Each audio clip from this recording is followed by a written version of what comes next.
সোনার পালঙ্কের ঘরে। আসসালামু আলাইকুম। আশা করি সবাই ভালো আছেন। আমরা আপনাদের দোয়ায় বেশ ভালো আছি। তো দীর্ঘ ১০ মাস পর এই তো আমার ব্যাগ গোছানোর সৌভাগ্য হলো। কারণ বাবার বাড়িতে যাব। তো এই খুশিতে ঘরদোরও এলোমেলো। একদিকে ব্যাগ গোছাচ্ছিলাম আর অন্যদিকে রান্না করছিলাম। কালকে সকালের জন্য আমার যেহেতু ৭টায় বাস ছিল, তো সকালের নাস্তা তো আমি করে যেতে পারবো না। কারণ অত সকালে খাওয়া যায় না। তো এর জন্য আমি নুডলসটা রান্না করে নেব।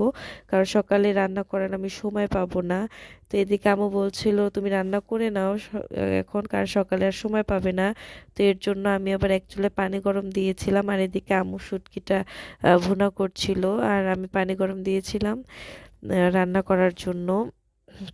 হ্যাঁ, তো এই তো আর এদিকে খুব খুশি লাগছিল কারণ অনেক দিন পর বাড়িতে যাব। তো এর জন্য আম, আব্বু আর আমি যাব, আমার আব্বু আর আমি যাব।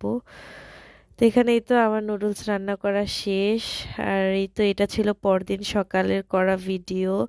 এখানে আমি চলে এসেছিলাম গাড়িতে, এখানে আমার হাজবেন্ড দিতে এসেছিল।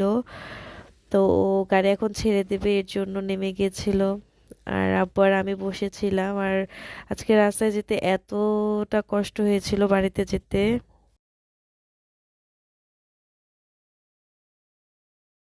তো এরপর এই তো এখন চলে যাবে আর আমরাও চলে যাব। তো বিদায় দিয়ে আর খুব খুশি খুশি লাগছিল কখন বাড়িতে যাব, বাট আজকে আমাদের সাথে এমন ঘটনা হবে কখনো ভাবতেও পারি নাই। কারণ রাস্তায় আন্দোলন ছিল, তো এটা জানতাম না। তো না জেনে আজকে বাসে উঠেছি, তো এটা ছিল সবচেয়ে বড় ভুল। আর এই তো দেখুন আমাদের সাথে ফার্স্ট একটা ঘটনা ঘটেছে, রাস্তায় গাড়িটা নষ্ট হয়ে গেছিল। তার সেকেন্ড যে আমরা গাড়িতে উঠেছিলাম, তো সেখানে আবার আন্দোলনে পড়েছিলাম। তো যাই হোক, কিছু আর্মি এসেছিল, ওনারা এসে রাস্তার প্রবলেমগুলো সলভ করে দেয়।